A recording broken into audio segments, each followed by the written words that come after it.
if it's too loud, just tell me. And if it's super staticky, like crazy staticky, it bothers you, tell me and I'll. No, it's perfect. Okay.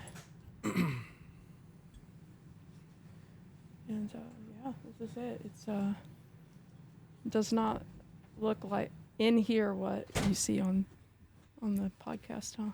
I mean, it's a little smaller than I thought, but not much. It's small, dude. It's tiny.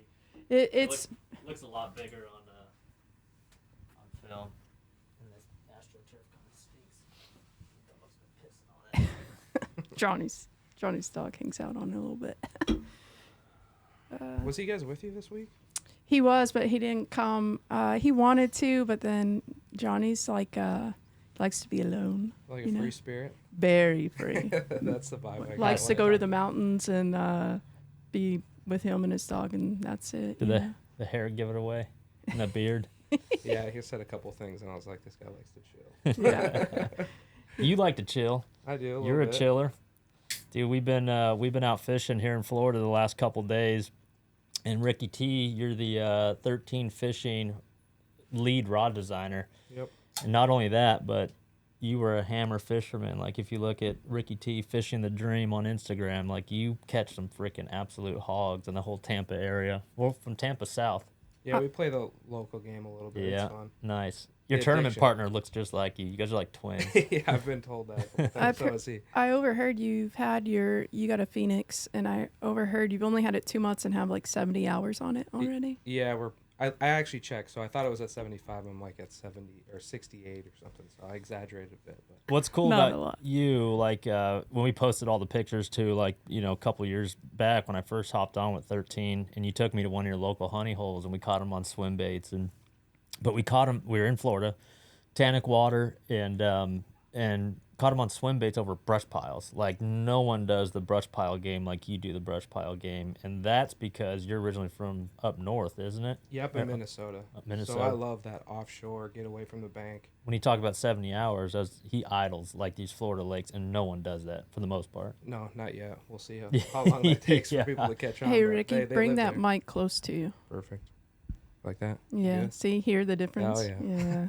It makes my job easier when I have to edit it too, I bet. and I'm lazy. You could appreciate the technical side of everything, because that's what you are. You're tech. I was doing a video out here. I was like, Ricky Teschendorf. I was like, and I was looking at your rods and all the, like, everything's meticulously placed, and, the lines were going through the guides perfectly, and the baits were all like hung up perfectly, lined up perfect on the deck of your rod, just right out here. And I was shooting a video or whatever, and I was like, dude, this is Ricky Teschendorf, and he just dorks out on fishing gear. And that's like, and I said that in a good way, because, like, dude, for someone to design rods and gather feedback from myself or Swindle or Kyle Welcher or whatever, like, you gotta be into that. And that's like one of the biggest takes I got from you is, like, you're all about it. Like, you dork out and geek out over that kind of stuff. Well, my boat is, like, meticulously organized. Yeah. And I have a little bit of OCD. But then you get to the office. Well, you were there. Yeah. It is a disaster mess. Yeah. But I feel like that's the only way I can stay creative. Right. It's like plan a whole bunch of stuff all over the office, and then like 2, 3, 4, 5 months down the road, I'll be like, oh, I forgot about that. It's kind of cool, and to get like a little bit of inspiration. Nice. So Very boat cool. has to be organized. Everything else is a mess. So you're not that old, right? 32. Okay, so you're really young, but you're the guy for rods at 13. How long have you been with 13? So it's a kind of an super interesting story. So I was addicted to this whole bass thing in college, like ate up with it. Spent way too much time studying lakes and trying to figure out how to Where'd you start go that. to college? North Dakota State University. Okay. And I was really good in school when it was like high school, and you can hang with your buddies and like collaborate.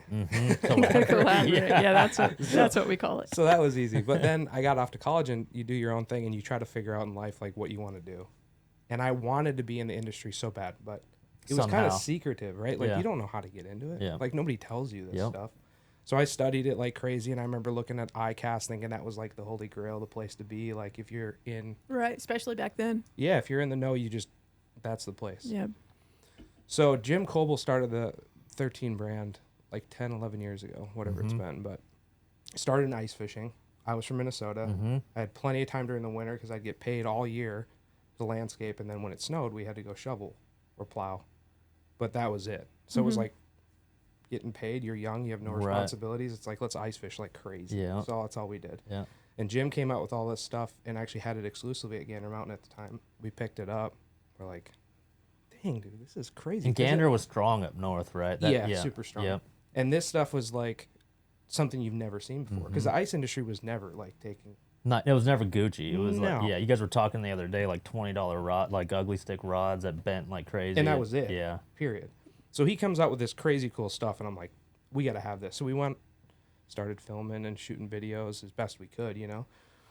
And had 187 followers on Facebook at the time. And he reaches out and he calls me. Actually, I think I meant maybe to talk to his social media. Anyway, he got a hold of me.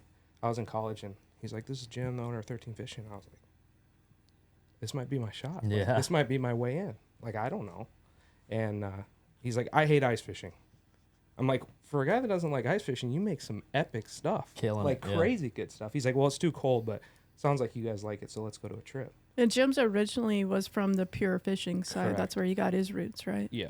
So he's been through it all, from the product side, the sales side, Right. the business side. So he's really well rounded, which was an awesome mentor for me. When I actually was, you know, full time hired with him, it was like I could just soak it all up, which is cool. Wow. So what happened? So he calls you. Yeah, he calls me. We go to like somewhere out in the Dakotas and start prototyping all this stuff, new stuff he had For ice. for ice. Yep.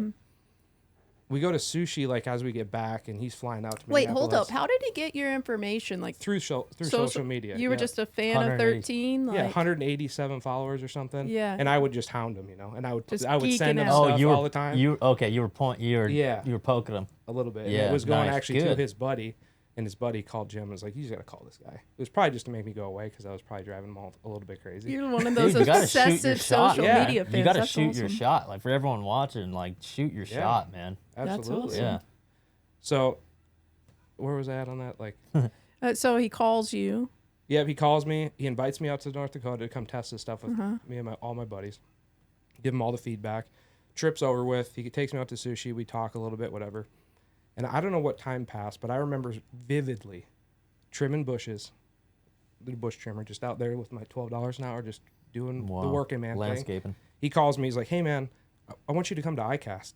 Remember going back. You were geeked. That's where you That- thought you needed to be if you Yeah, wanted. that was a place. I'm like, never been on a plane before. What what year is this?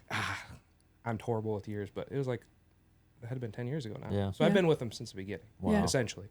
But yeah, I remember vividly cutting bushes. I could bring you to the house to this day where I was when he called me. I was like, all right, let's go. And I guess that was my interview. I had no idea. Wow. Right. Just running around in that damn Florida heat, just slaving away, running around, getting stuff done for him. But I was all about it. And he called me back afterwards. He's like, want a job?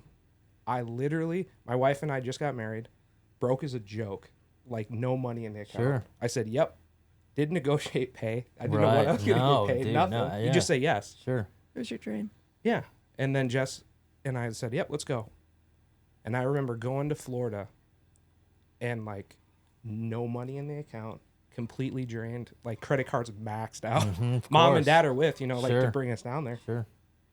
They put fuel in our trucks, left us. We were gone. And I'm like, okay, we're doing this. Wow. It was actually across the street from where we live, the office, which made it easy, thank God, because I couldn't pay for fuel. I mean, like, Dude, and then that's Jim hooked it up, and crazy. I don't know if he knows this, Yeah. but Did you tell him back then how broke you were, or were you just playing the game? You got to hide that. Yeah, man. you just kinda hide Yeah, it. yeah. and I remember he was super nice. Like, he's like, I'll bring you guys out to dinner. Let's just get to know each other for the next couple weeks.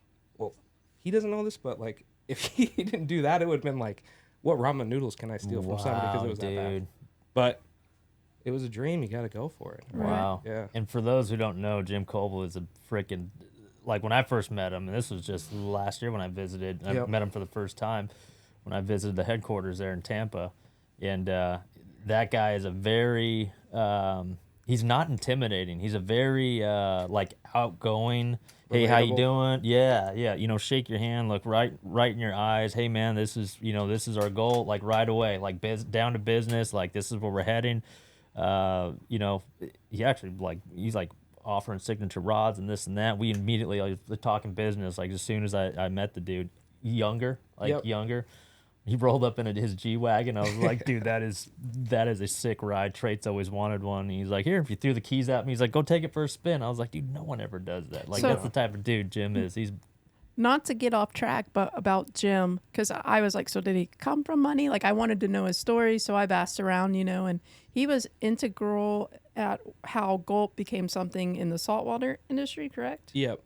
And then Chris was telling me something about he was also integral in some rods that really, Veritas and Vendetta. yeah. So he's no joke. Like And that, by the way, I'm not gonna tell the story, but you're gonna have to get him on here to tell that story. Yeah. Oh, we will. Yeah. It's epic.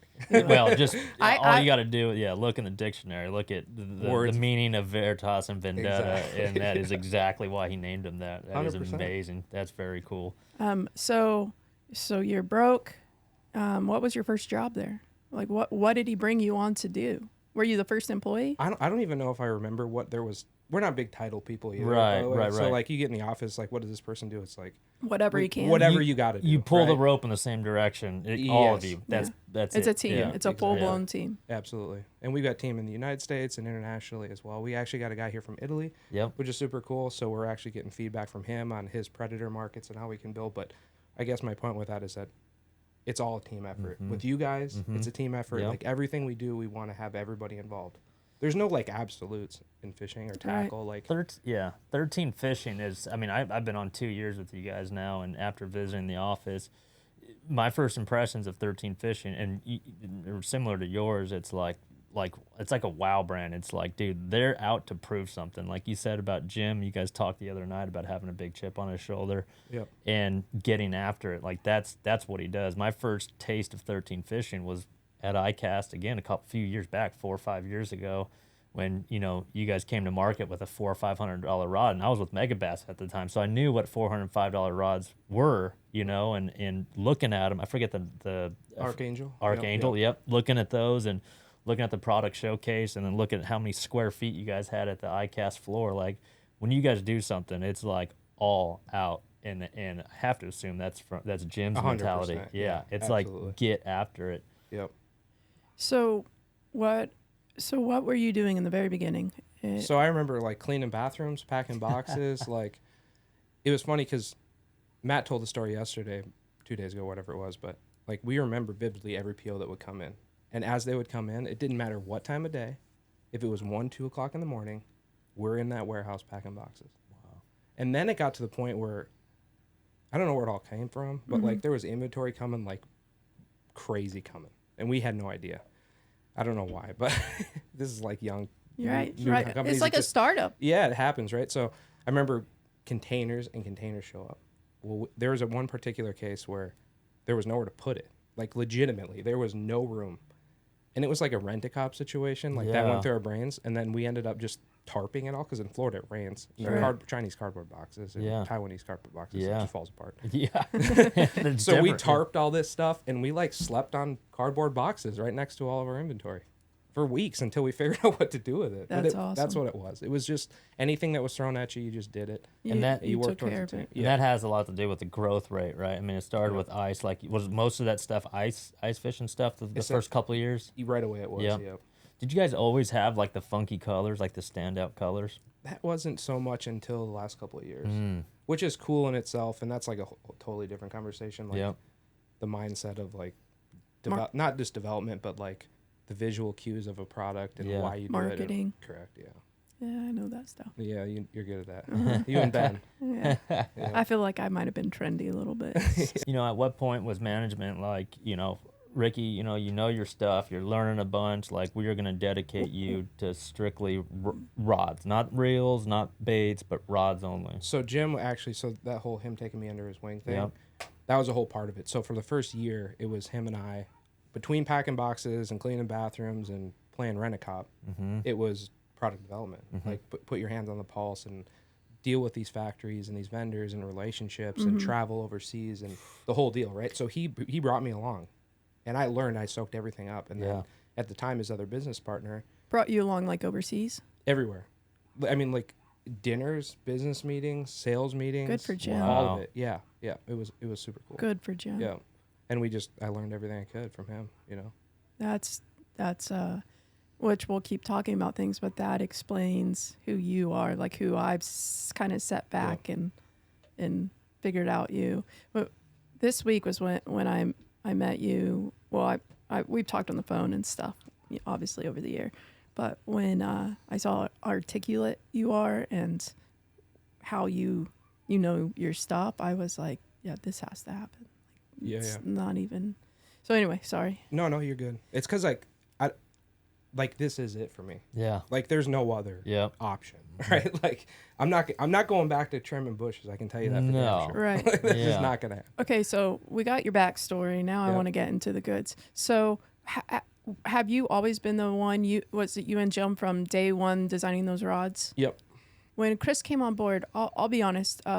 Quick rundown. We knew of the 13 brand, right? Y'all had a huge push with those orange reddish reels, and you could not see them. It was Yeah. a insane smart marketing push as far as I'm concerned. I didn't know the details of it. The turquoise reels were the ones that popped up. And For you, I was for the me, red yeah. ones Yeah. for me. But so when we got connected, we had some NASCAR friends who had been talking to 13, and they mentioned Chris's name, and then they asked us, and at first we were like, yeah, we're not looking for anything, and they were like, well, if you are, and then all of a sudden we talked about it, and I remember being like, tell Ben, I told the NASCAR people, tell Ben to send Chris like one rod that'll pique his interest, or maybe I did say a swim bait rod, Yep. and that they sent it, and Chris, no bullshit, like flipped. He was like, how much does this cost? And I said, I looked on $180. I looked on the website, and he was like, oh my gosh. And I was thinking it was like $375 or so, and it was $180. I don't- Omen swim bait rod, 8-footer. I don't know that you guys know this, but he went from not interested in talking to that day being like, I want to talk to them. Well, we got lucky on that one. Yeah. Because still to this day, I ask you, I'm like, what do we need to change on that? There has to be something.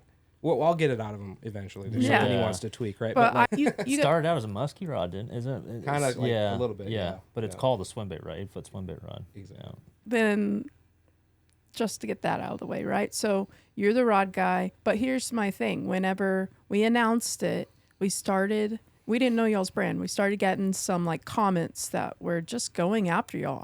And I had no clue, and Chris was like, dude, I love these rods I've got, so were those, since you've been around from day one, any of those comments, because a lot of them were talking about broken rods and stuff, were they rooted? Was there something that went wrong in the beginning? Yeah, I would have to say, so we had ice the first year and a half, 2 years. Mm-hmm. And then we had our first round of summer product, which we went through 600 and something blanks testing. And Stetson was with us at the time. Sure.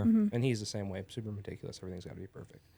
And back and forth, everything was perfect and great and awesome. And then this was almost 10 years ago, 8 years ago, like a production flaw. So then we get on a flight and fly to China sit at our factory. And awesome factory, one of the best in the world, but there's a flaw. It's like anything, right? Yeah. Like, Right. I don't care. Yep. Things can happen. Mercury Motors or Absolutely. whatever you want to Everything. say. I don't care what it Everything. is. Like, Hey, is this particular factory, do they also roll blanks for other companies? Yep.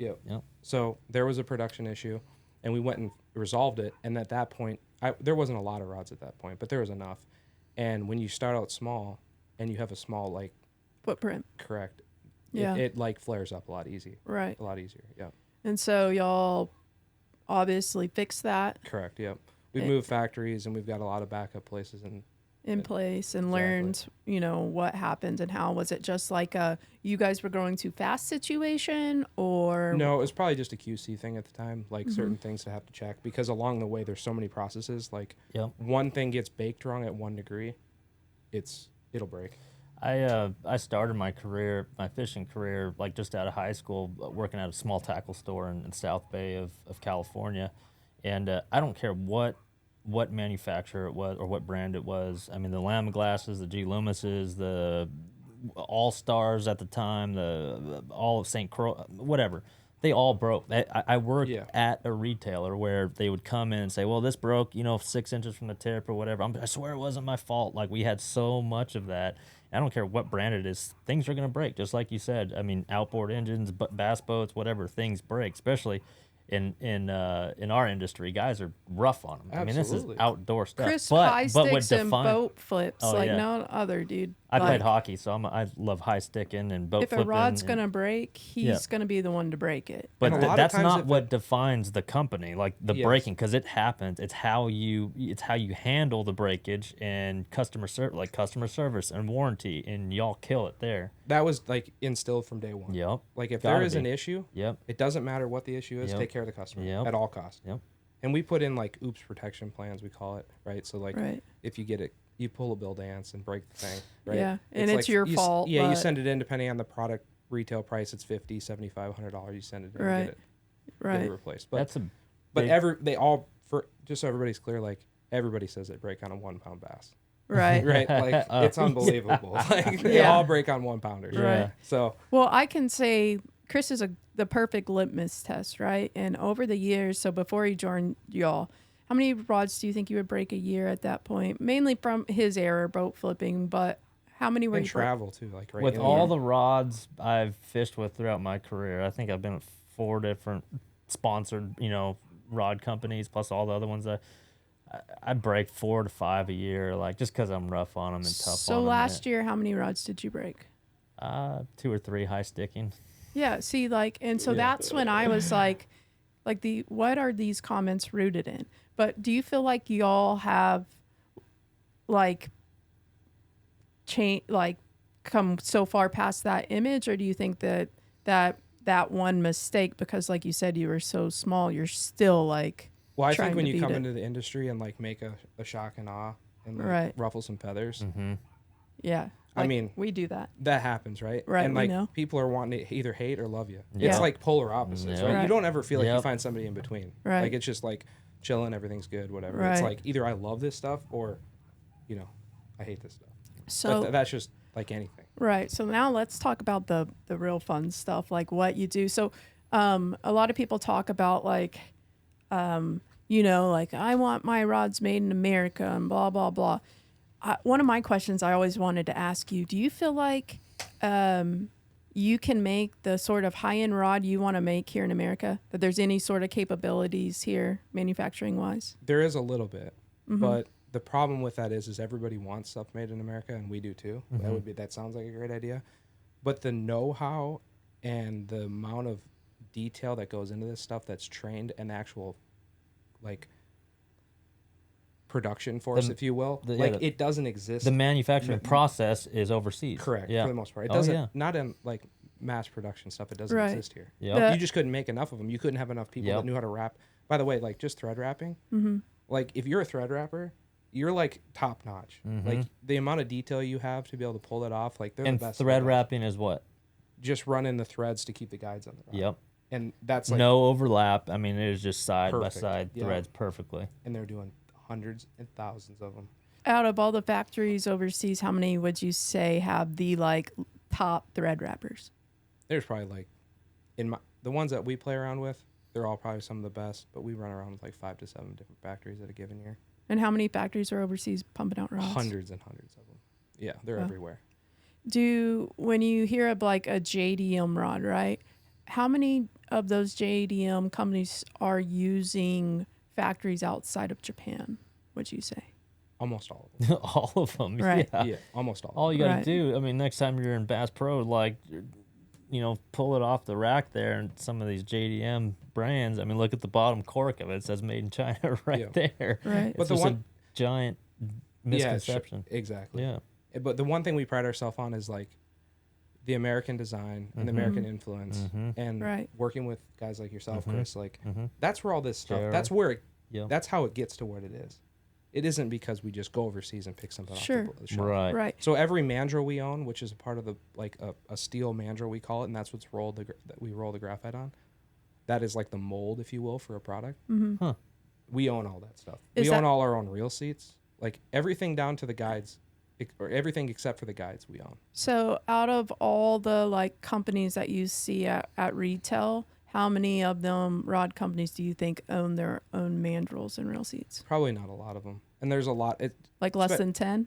Yeah, And then like the other thing about it is you can just walk over there, and in some cases they make it so easy where it's like, here's a bunch of stuff on the shelf. Do you want to put your name on it? Right. Like if that's even entertained. Right. If we walk in there and meet somebody and that's even entertained, you're out. We're gone. Wow. Yeah, we don't play that game. That's awesome. Tell me about so when you first started going overseas and seeing the manufacturing process, with Jim. For those who don't, and I don't know, but so when you say rolled, you roll the blank. So a fishing rod, we all know what fishing rod looks like without the guides. It's just a graphite blank, right? So what does it start out as? Like a graphite sheet that is then rolled into the shape that. So it's actually there's the carbon fiber, and then the carbon fiber's built into a pre-preg, which is a pre-impregnated like carbon fabric. Carbon fabric, okay. Correct. So it's woven, right? Okay, yeah. The strands of carbon are woven and they're pre-impregnated with like a resin material. The resin, okay. Right? So then what they do is depending on the power, the length, the action, there's a set of cuts made for that particular. So it's skew. a sheet, but it's not longer. just one sheet, right? Okay. It's like we start with a huge sheet and then we cut it different, right. like triangles and squares in all different places, and then we lay them out on a table. Right. There's like a blueprint. And then you take a steel mandrel, which is a rod, like a rod. Yep. And then that's taken, and then the pre-preg's rolled on top of that. With a big table with pressure, and then after that they take like cellophane tape lines, which is like think of it like Scotch tape, and they roll that on the blank, and that helps cure that blank. And then what they do is they take it from there and they put it in a big giant oven with the mandrel still in it. With the mandrel still in it. And they bake that, and there's a process of baking it, right? You can't it's not like put cookies in the oven at 225 for whatever 12 minutes and there you go. It's like an up and down scale of curing things. Wow. Like tempering steel, same kind of deal. So, and that's just one part. Then after that, it's like then the mandrel eventually comes out. Yeah, we pull that out, and then they pull the OPP tape line off, and that's where you get like some people hear that like scratchy on the outside of the blank. Right. That's it right there out of the mold. If you do nothing, that's what it is. And then you can sand it. That you unfinished, can paint it. right. Yeah, there's a lot of different things. Coat it, paint it, whatever, yeah. Yep. So this whole process, depending on how many, the quantity, I mean, okay, so you don't have to say the exact number, but like are the margins, so the manufacturing cost versus what the retail cost is, would you say, is it a great margin, a medium margin, or a crappy margin? It's probably medium. Like the perception is like they buy it for pennies and sell it for hundreds. Like, everyone thinks that. That is not the case. No way. And then not even that. Like that process you just explained is like a multi-freaking step process. Yep. And they have the engineers and they have the know-how. Sure. So it's like they have the capabilities. Yeah. As much as everybody wants to hate on China, right? Like they know how to do it. Right. And we I mean I think it was in like. And it depends on 70s. Factory too. Correct. Yeah. Absolutely. Yep. But in the 60s or 70s, we brought that to them because it was America. Not scalable, right? Americans. We brought that over and they were like, help us figure this out. Wow. So we started that. Yeah. Right? Like we brought it over and we're like, here's how. And then you teach one or two and then it grows. Yeah. Right. It's like an amoeba. It just gets bigger and everybody wants to figure out how to do it. Right. Wow. A lot of the golf shafts, like in your drivers and clubs and things, are rolled over there as well. I mean, because they've got the know-how over there. From a materials aspect, do certain factories or even just companies have access to things that other companies will never have access to? Depends on how detailed they want to get into the request, right? Yeah. So like we request very specific pre-pregs, knowing it's the best. Either it's coming from Japan or Korea, and we only use two. We use Hankook or we use Toray, and most of it's Toray. And Toray is like the best of the best. So, it's like going to making dinner, right? Right. Like you can make Wagyu. a steak 5 different ways. Yeah. You can get an A5 Wagyu, or you can get some choice, like I said the other night, some crappy New York strip, and you're like over there chewing it like a dog toy. So you can, when it comes to Toray, does it come in different, like a premium versus a watered down, diluted version? So you have different tonnages is what we use. And then there's modulus. It's essentially the same thing, but there's different ways to like gauge it, right? You 24 ton, then you have 30 ton, 36 ton, 40 ton, and then 46 ton. So what happens is those all those different tonnages have different attributes. To people that don't know what Toray is, like dumb it down. So it's a brand that builds some of the best carbon fibers and that make the rod. And they build carbon fibers way outside the fishing industry. Actually, during COVID, it was hard to get Toray because it was going to probably million other different industries. Right. Yeah. Okay. But then the tonnages, so 46 ton is some of the highest, like the best quality you can buy, but it's super sensitive, and it's not known for having a high tensile strength. Right. That's where you get your sensitivity, your crispness, and your lightweight. And then 24 tons on the other spectrum is a higher tensile strength, high tenacity, and it's a lot more flexible. More flexible, less sensitivity. Right. So when we build a rod or advertise a rod, in order to tell that story cleanly, you'll just advertise it as 30 or 24 or whatever. But what actually happens is no rod is built on straight 46 ton. Is it like it's too almost brittle. impossible? It's too brittle. Absolutely. Yeah. And you want the rods to bend and they have a different action. Right, of course. So you have to mix that all in there. And that's where you get. There's all those little percentages, and there's a big tug of war of sensitivity and strength. Yep. And that explains, like, working with other companies and then seeing it through you guys, that explains, like, you'll have the Omen series or, the Muse series that we played around with this week. And I feel like the Muse is like straight up power, lift, 10, 12 pound weights over the gunnel, no problem. And then, you got Envy's, which seems like it's got probably more of that 46T, more of that 46 ton, because it is super duper sensitive, like really sensitive, and you feel every little, every little rock. But that explains why you have to have different lines, different price points, but different characteristics. Like, I'm all power guy. I like power.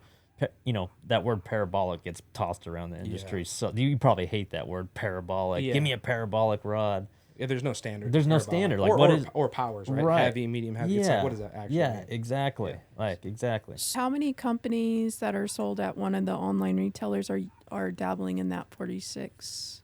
There's probably a handful, but you see it a lot more on like basically you're going to see it with a higher retail. Mm-hmm. That's where it is, because it is significantly more expensive. What's the normal price point? Probably anything north of 300. Okay. Yeah, that usually have 46 in it. Do you feel like a lot of these companies who are charging $400 to $600 for rods are BSing the consumer? Like, do you feel maybe like a little bit taken advantage of? Yeah, I mean, because it's easy, because nobody can open it up, right, and tell you that you're right or wrong. Yeah, right. I mean, unfortunately, that's the industry. Yeah, right. Like, there's always like smoke and mirrors. Yeah, which is. Do you feel like you guys try and do that 100%. differently? Like cater, like be, even though the consumer might not know it, have a little more respect for them. I couldn't sleep at night if it just reality. Like, I'm not gonna BS nobody. Yeah, it is what it is. If we say it is, that's what it is. Yeah, that's something that I can't like get, be myself on social media and say when I want to scream at people, but that I've learned about you guys and I have crazy respect for. No, I appreciate it. But the other thing, going back, so like you're talking powers, right? Mm-hmm. This is an interesting one. So Kyle Welcher gets a fate the other day, like a 7-footer. He's throwing a little Balsa crankbait or something, and he calls me. He's like, "Dude, this is the deal." I'm like, "What do you mean?" He's like, "This is perfect for this application." And it goes to say, like, everybody asks, and they probably ask you all the time, well, what rods do I need? What series do I need? Like, to make it easy. Right. But it isn't just that easy. Because in an Envy, like, those are, like you said the other day, those are my bottom contact, my super sensitive rods. Yep. I come to Florida and I'm throwing a Swimbait, or I'm punching or flipping, I probably want to Muse. Mm-hmm. And then for certain applications for cranking, it's like I might need a big glass rod, I might need a composite rod, and those price points vary from 80 to 400. Yep. And everywhere in between. I get asked all the time, I mean, on social media, like what line of rods would you recommend? You can't really answer that question, but you did it beautifully there. Like bottom contact Envy, Power, Muse, or Omen, and then Fate for the more, treble hook type applications. Now, and within those lines though, there are, like if you were to go with a graphite, a medium action graphite, like an Envy, that starts dipping into, the whippiness of a Fate or something like that. So that's why it's important to understand what, medium, on a basic level, understanding what medium is compared to medium heavy, compared to heavy, compared to extra heavy.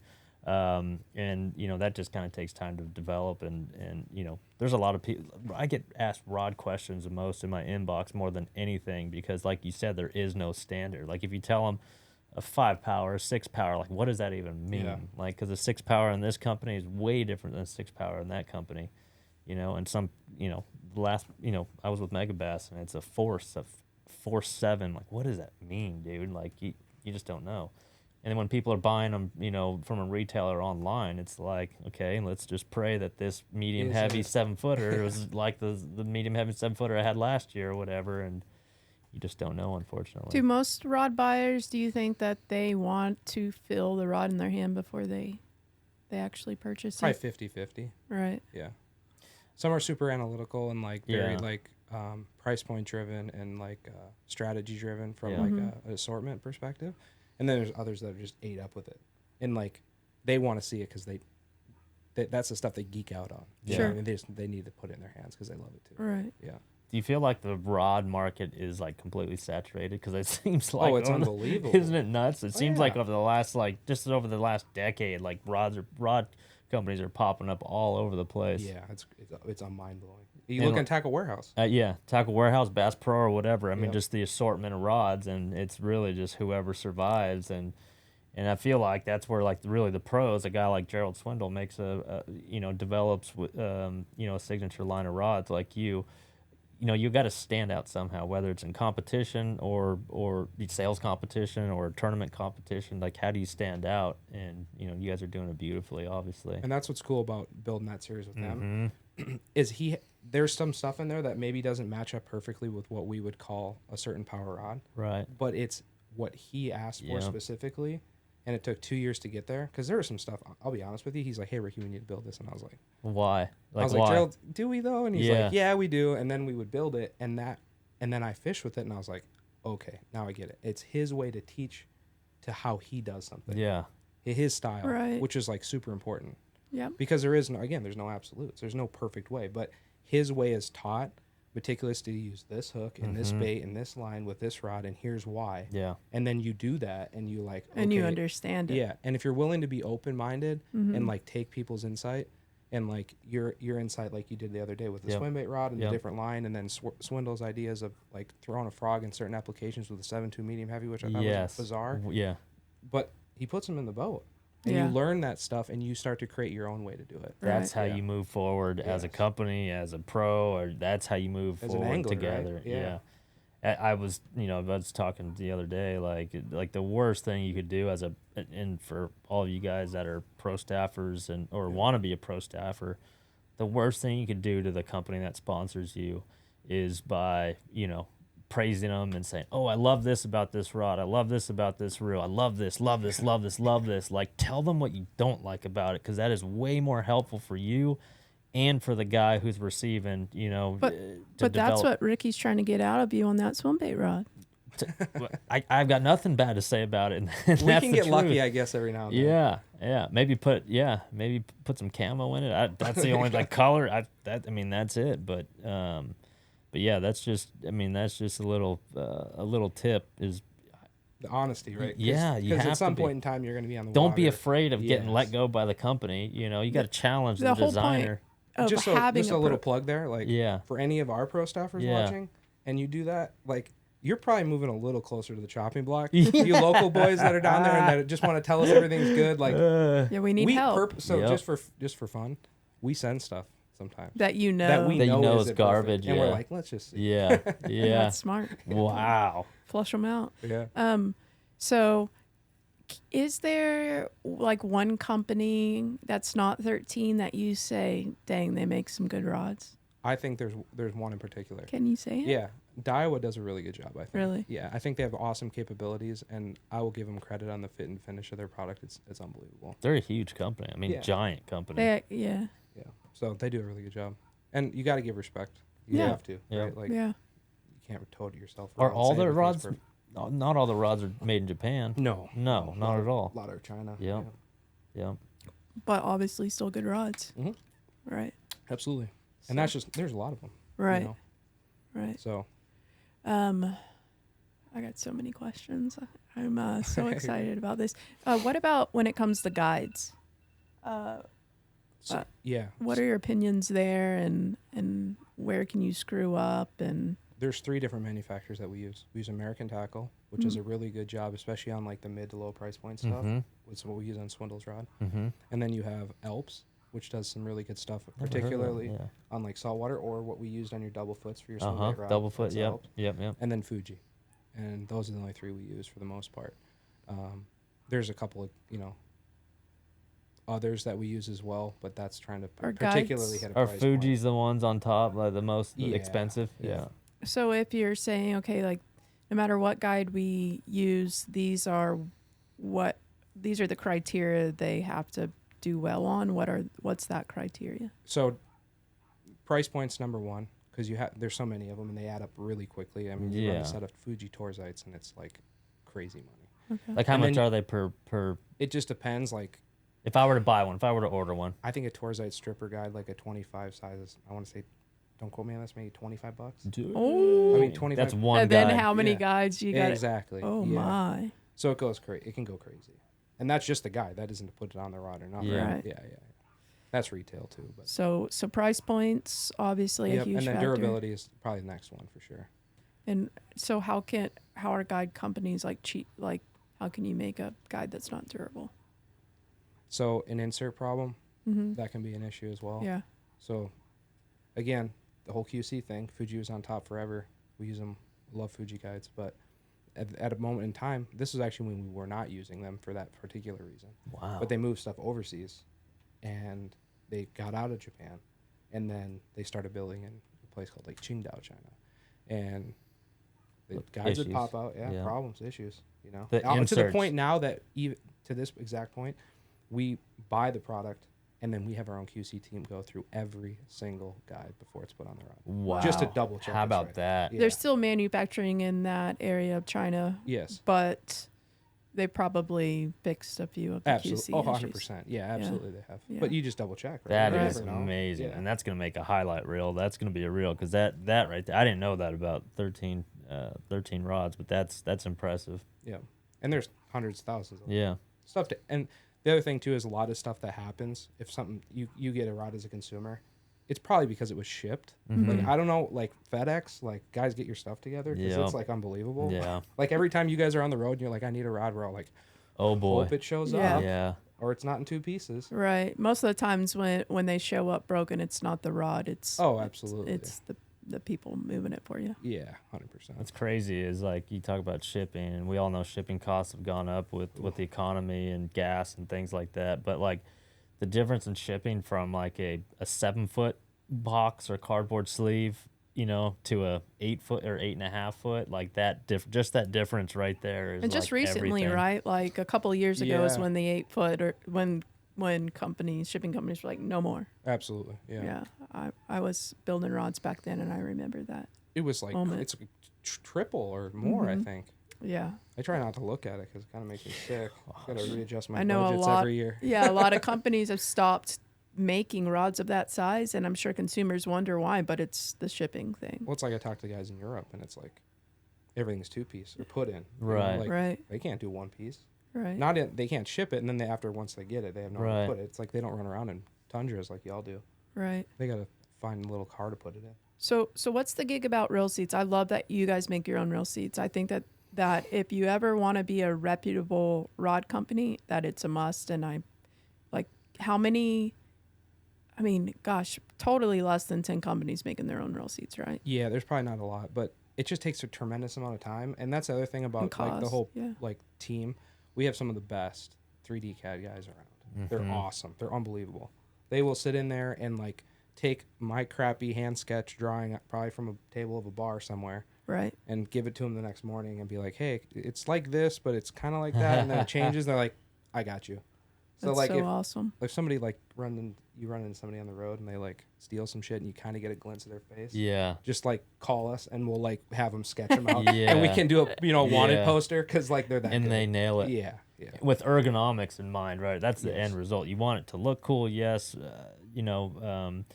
but you call it function over form, right? It's you want it to feel good before it looks good, right? I mean, Yep. and some companies want it to look good before making it feel good, and it may look great, but if it doesn't feel good in your hand, I mean, that's why. Like, why? It's in What's your the hand point? 8 hours a day sometimes. Where can you go sideways, though, when it comes to reel seats as a company? I guess just making them not comfortable. Yeah. I mean, there's always durability, right? Too. You Right. like, try to scale it down and be too finesse and it flexes and whatnot. But Right. quite honestly, you'd have that figured out way in advance. This, well, you guys make your own, but once you do the design and everything, then it goes overseas, right?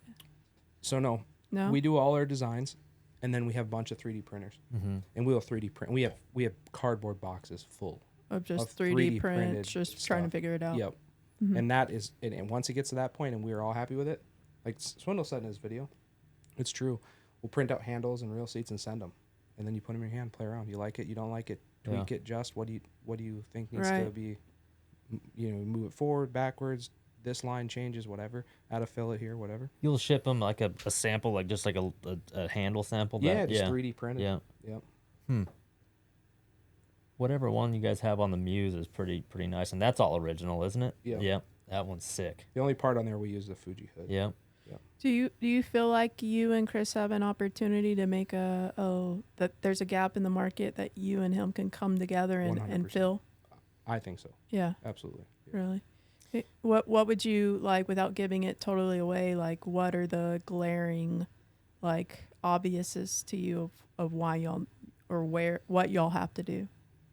You have a very specific style, from what I understand. Mm-hmm. And again, going back to teaching about the style, that's it. Yeah. So whatever those are, particularly in detail, that's what I think we could do. Yeah. Do you think it needs to be like this crazy price point, or do you think you can do a price point that like is a Chris Zaldain quality, but is something that's attainable for everyone? I think so. I Yeah, mean, if you thought course. the Omen was 330, then Yeah. we're good. Oh yeah. Like, we can figure it out. Yeah, Very- for that's like I cool. said, for $180, I mean, it felt like a $375 rod. I mean, in my opinion, double-footed guides, all pretty much all the way up. I mean, that's pretty amazing. That's tough. It'd be a fun project. Yeah. I like new projects. Okay, so yeah, from new projects, how many projects are you dealing with right now? Because don't you have rods not just in the States and like ice and all the categories here, saltwater, but then you guys are now going worldwide, or is that what I heard? Yep, so we have worldwide distribution actually run through Rapala Normark company. So they actually run a lot of the European nations and Nordic countries. And So how many markets are you responsible for right now in design? it's hard to say specifically because Europe's super fragmented, but it's all of Europe. Yeah. And the Scandinavian. Is that like 36 more? Probably somewhere around there. Probably I'd say about in the high 20s. Yeah. Wow. Yeah. And it's mostly predator, right? For now. What's considered predator So they're fish? perch, which by the way, we need to figure out how to go over there and catch those because Right. that'd be epic. Yeah. Xander and pike. Hey, if you can talk Jim into paying for it, you know. What's a Xander? What is a Xander? It's like look their version of a walleye. Walleye. Yeah. all Good all eating. spinning. A lot of spinning, and their pike stuff's mostly casting. Their market, I would say, is like 80-20 spinning casting versus casting. Is it as saturated over there as it is in the States? It's more fragmented. So there's like a lot of little local brands and that kind of stuff. And there's like here there's kind of a consensus on like what a flipping stick is and a crankbait rod. Right, Over right. there, no. It's like almost like the coastline of Texas. I visited that before. Yeah, And it's like you start on one side and you can make your way to the other. totally. And every 30 miles, it's like has to have a split grip, has to have a full grip. Wow. No, it has to bend like this. I'm like, y'all fishing the same fish for the exact same thing. Same Right. Gulf It's all water. different. Yeah. Huh. Interesting. culture almost. Yeah, absolutely. Ingrained. I think. Yeah. I feel like the bass guys have a pretty solid sense of what a shaky head rod should be. Yeah. As far as technique specific goes. How do you feel about naming rods for that specific technique? Are you for that or against that? Because I know some companies are doing that. Like this is the shaky head rod. This is the swimbait rod. This is the medium diving crankbait rod or whatever it is. Like, do you feel like you're missing out where the consumer won't understand that, hey, this thing is better for a lot more things than just this? So I originally, my first thought was, let's never do that. Right. And then now it's almost like keep it simple, stupid. Yeah. You know what I mean? Yep. Where like you have a There's story both then. sides. Yeah, Sure. absolutely. You have a Sure. story then you're like, no, this is Sure. why I use this. Mhm. This is what I use it for. And then for a consumer just trying to get into it and that doesn't have the It's disposable easy amount of for 'em. time, Sure. like they don't want to go out there and like No. they have one weekend Yeah. a month Yeah. to go catch them. Or They limited, don't want to second guess everything and be like, yeah. is it not right? Did I pick the right one? Or No. limited budget where they Yeah. can't dabble with a medium heavy versus or a medium light versus a medium, and they don't know. Yeah. So that makes it easy. Really does. So you've got Swindle, Welcher, and Chris on top of your regional staff, do y'all do rods with Latimer? No. So you've got, I would say, a good group. Is there an angler though, like maybe on the elites or at Major League Fishing that you look at that you're like, I'd love to work with? B-Lat would be one, I think. Really? Yeah. Is he technical? I haven't spent a lot of time with him on the water. I don't think he's as technical as like a guy like Chris or Swindle or Welcher by that mean. Yeah. But he's doing it, you know. Welcher's surprisingly technical. Oh, like it's you would think unbelievable. we got to have him on the pod, but you would think he's just it's the accent that really throws me off, and I'm sure it throws a lot of people off. But when he talks reels, I'm like, he's the this guy. fastest talking Alabamian that I know. Like Alabama normally, well, Swindle talks fast too, but they think fast as well, and that's like that slow Alabama accent. You're just like, man, get through the sentence already. But Welcher will deliver it, and he does it in a very technical way. Like, he surprised me. He definitely surprised me, especially this week. He used to assemble and build, too. Did he really? Wow. He had a Fuji sponsorship forever. Yep, and then a blank sponsor as well. So he used to have them build the blanks, send them to his house. That's why he's so technical. Absolutely. Down to, like, move it 1 millimeter forward the guide, that kind of detail. Has he ever sent you a rod or handed you a rod and said, hey, build me this? Yeah. Or similar? Yeah. Yeah, that's huge. That's huge. Did you, when you got that rod, was it one he built or? It was one he built. I actually fished with him down here in Florida last year with a couple, and I was like, I'm going to need a couple of these. Nice. Yeah. These are legit. Did you? So have you made that rod? Like we got one coming. Yeah, it might be on the front of his boat right now. Nice. Yeah, they're out fishing today. We stayed behind. They were just kind of hanging out here for a 13 fishing meetup week, and the boys are out there fishing, and I know you're chomping at the bit, like, to get back out there. That's the crazy thing about you is you're not a rod designer first or a company man first. Like, you're a fisherman first, like, straight up. Like, yesterday on the water, it's like, dude, where's Ricky at? And he's like, dude, he's over there grinding away, like, smoking them. And every time I'd pull up to you, there's another one. You probably caught more fish than me, like, yesterday. That's It's an addiction. It's sick. We all have it. It's like unbelievable. But here's so I've built rods, with other companies. Chris too. When you work with someone who actually bass fishes, not thinks they bass fish, not goes on a trip every maybe like 4 times a year or whatever, but truly like get off work to go fishing. Yeah. 24/7. You live on a lake, right? Yep. Night and day. The communication between you guys and the other pros with you when they say this is what I need, you actually truly understand. Yeah, no, it's helpful. I feel like I couldn't do my job if I wasn't like obsessed with it. You know what I mean? Like, I don't know how you do this and not like live and breathe it every day. It's like it's on to the next thing. It's like, what other technique can I discover before somebody else? And one of the cool things that I've noticed, and it's probably because you do fish so much, is that you're open to what they say, when in the past the people have been like, no, like closed-minded, thinking they know it all when they don't even fish that much. And then you got someone like you who should be able to say you don't know what you're talking about, but you never say that. Yeah, I want to know where the book is that's published. It says it has to be done this way. Right. Because if there's a rule book somewhere, like, somebody should come out and tell us. That's so awesome. It drives me nuts. That's where I respect you so much. I appreciate it. And how you do things. You got any more questions, Zaldain? No, we're kind of wrapping up here. I had this in my mind last night. Like, you were talking about something that was frustrating or what was wrong with this type of process when it comes to manufacturing or whatever. But what's the most frustrating part about building rods or designing rods, building them out, getting them here, and then putting them out, getting them out to market? What's the most frustrating thing? Probably the amount of time it takes. The time, right? Yeah. It's really rewarding when it happens. Yeah. Years sometimes. Dang, dude. So it's like you feel like you're so close and you just inchworm it along to make sure it's perfect. And it's like, can we be done already? Yeah. And then I'm glad we do it, because by the time we're all done, everybody can sit back and say, okay. If it takes years, have you had situations where the market changes on you? And absolutely. That's a problem, yeah. Especially like cosmetically, that's probably where it really changes, where you're like kind of dead set on this. Mm-hmm. And then something happens and it takes another year to do it, and you're like, well, on to the next trend. How are we going to develop something cooler than somebody might have beat us to the punch or whatever? Right. And we try to set trends. from that aspect. We don't Right. like. Which is challenging because it's a freaking fishing rod and there's just so much space. What do you do? Colors, the look. The grip just changed certain things. It's a lot of outside of industry. Yeah. Right. Maybe Yeah. Nice. Fashion. Yeah. And stuff like Interesting. that. Yeah. Interesting. Yeah. These guys are doing it from they spend millions and millions of dollars to understand what color the Researching. consumer wants. Right. Right. And Where why. it's headed. Or And how we're going why. to tell the story of why they need it. And by the time it's made full Moved circle, on. they already are like, well, in other industries, right? Like now it's impregnated and they're like, I need that. And then we're like, You just Here you slide go. in. Yeah. Fashion. Yep. I Yeah. got you. yeah. That's awesome. That's amazing. When it comes to like rod consumer, like the consumers, your average consumer, where do you think the mistakes are, like mindset wise, when they go to buy a rod? You know, what aren't they paying attention to or focusing on? Probably not understanding what they're going to use it for entirely. Like, you just pick the wrong one because they don't know why. And that's the educational piece of this whole Yeah. sport that I hope gets a Right. lot better over the next couple Right. of years.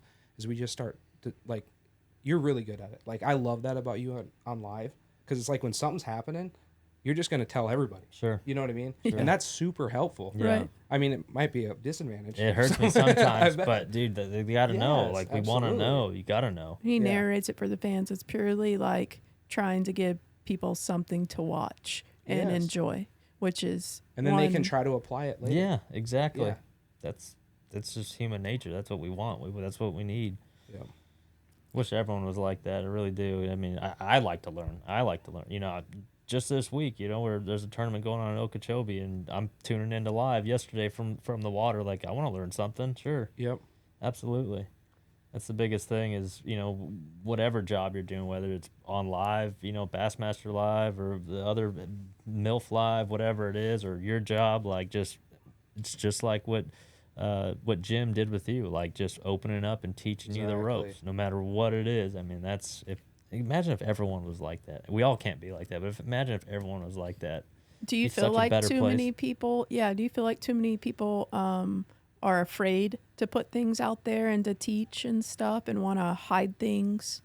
I do from my part of my Yeah. my part of the job. Yeah. Right. Which is when you look from the industry, we've all been to ICAST. Yeah. Look around, guys. Mhm. Like look at the age group. Yeah. Right. I'm not saying that's bad. There's Yeah. a lot of stuff to learn there, Yeah. but where are the young guys learning it? Yeah.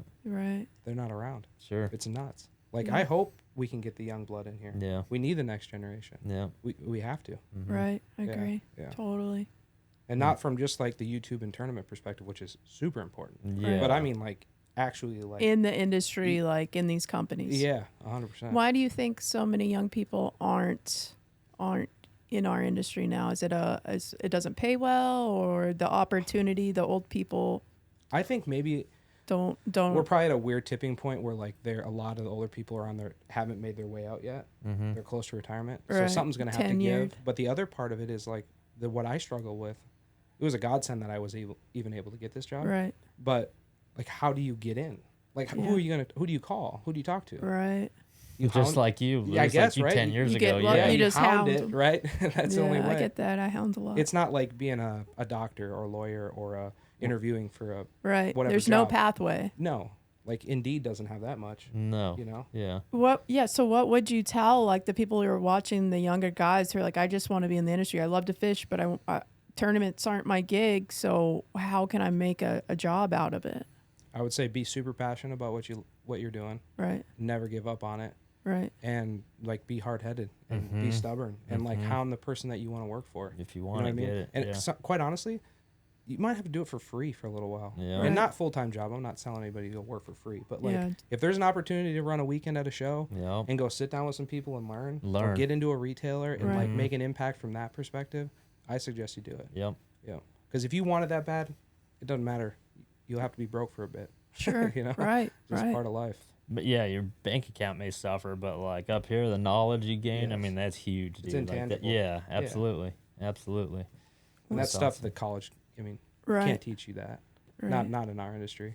You know, you can learn some detailed things about how to run a business and, you know, very specific things on the marketing side or, you know, but just the knowledge that you have to understand from this industry is you have to submerge yourself in it. It's the only way. Wow. Yeah. From Mm. top to bottom, yeah. Yeah. Got to start at the bottom. Is there anything on the rod side that you want to do, but you're limited right now? You just don't either have the resources, y'all can't just go throw that money out there? Is there like, I don't feel like that from the PD side. yeah, I feel like a lot of the storytelling stuff is what's next. For right. us. Yeah. Yeah. That's huge right now. Yeah. That is huge right now. We can run 100 miles an hour, I feel like, on PD. I love it. Our team's pretty legit. Those Yeah. guys that we have overseas, too, like the direct, it's like 24/7. That's awesome. It's like we run a 12, 14-hour day, Yeah. and then we pass it off, and our not our factory, but our contacts in Taiwan, they pick it up, start back over. It's a revolving door. A lot Never of closes. younger people overseas you're working with? A little bit younger, for sure. Yeah, younger designers, and we've got some veterans as well, which is good. Yeah, a good mix. Yep. Cool. So, wrapping up here, I know you got a lot to do today, and we got to get the Battleborn Battle Wagon rolling down to Okeechobee here today. But we normally end our show with, I want to ask you to give the audience some life advice. But before we get to that, give me your top 2, and you're a very well-rounded angler from what I've seen it. You crank, you swim bait, you A-rig, you flip, you frog. You're originally from up north. You now live here in Florida. Give me 2 of your favorite rods. Like, man, I'm so proud of those 2. Not 3, but 2. Right. So we got one that's on its way out. He'll be here in like six weeks. Probably available. That's 6'8" medium used jerkbait rod. Yeah. Caught a pile of fish on that thing. I love Yes, that one. dude. And you're a liver too. You love staring Yeah. it live. And 6'8" is such an important length because it's funny you say that because 6'8" is my favorite jerkbait length. Not 6'10", not 6'9", 6'8" definitely. Okay. And you can watch it too online. Yep. Like the guy behind your boat, like, what do you got on? Oh, it's on 7.3 medium heavy. I'm like, no. No, change it. no. Like, how did you That know I ain't was throwing it. a 7.3 medium heavy? I'm like, I can look at your bait, Yep. and it ain't doing anything. Yes, dude. Okay, so 6'8" Muse Yep. jerkbait rod. And I probably have to say a 6'10 medium light envy. 6'10" medium light envy. Okay. Yep. We need to That's figure your out drop ourselves. shot rod. Yeah, Drop shot, little shot. Neko rig rod. Yeah. Perfect. And I banged 27 pounds, I believe, up there on St. Lawrence River on that rod. Such a good rod. So, yeah, if a consumer's watching has no experience with 13 fishing, those are the 2 rods you'd say try them. Yep. And for would be sure. the entry, the gateway drug to the It is. 13 brand. That jerkbait rod is for sure the game. Yeah, yeah. That Like thing. That is legit. I wish I could get a smallmouth to live in Florida because I would probably change everything. It'd all be spin rods, but We'll do one. I love Okay. throwing a hair jig. Yes, that is awesome. That's the most addicting thing in Yes. the world. And then one more. I got one more question. So you're surrounded by like Florida flippers, Garrett Rockamora, Wilcott, and Jesse Mazzell. Yep. Like you're surrounded by these boys, and they love flipping. What is Punching, there like as a flipping. consensus? Those 3 or 4 group of guys that like dominate down here in Florida, flipping and punching. What's 2 rods, the really heavy punching, and then just a regular flipping rod. What do they prefer? So the one we've been working on, the 7.9 heavy Yep. Muse, and then the 8-foot extra heavy. Okay. And they're a little bit softer, Yep. and that's their go-to. And don't set the hook like you're mad at them. Yes. Right. Don't. That's a good point. Yeah. That punching is really a niche thing, and you don't punch everywhere. Obviously, the guys out in California only have a couple lakes to do it. But punching's really popular way up north, a lot of grass, and especially down here, Texas, it's awesome. But that's a big misconception is having a pull cue, like, heavy gorilla rod. You got to have some bend to it. I'll drop those links in our in the description of this video to Yeah. those rods. Awesome. You do realize that if some of these people buy those rods and they don't like them, I'm coming for you. Talk to me. Yeah. There we go. Talk to me about it. We'll settle up. All right, Ricky, we appreciate it. We'll give them some life advice. I know you're a dad. You got a baby at home Yeah. there, and you're going to get to later on today, but drop them some life advice, and we'll wrap this thing up. I would say love what you do and do it as, hard, Yeah. as much as you can. No plan B. No plan B. Exactly. Love Good, it. dude. All right. Thank That was you, good Ricky. Sitting down Yeah, with you, thank you, brother. guys. I It was appreciate awesome. it, man. We'll Thank you very much. Thank we'll you. have you or the team back on here soon. So appreciate it. We're out. Thank you. Are they buzzing us?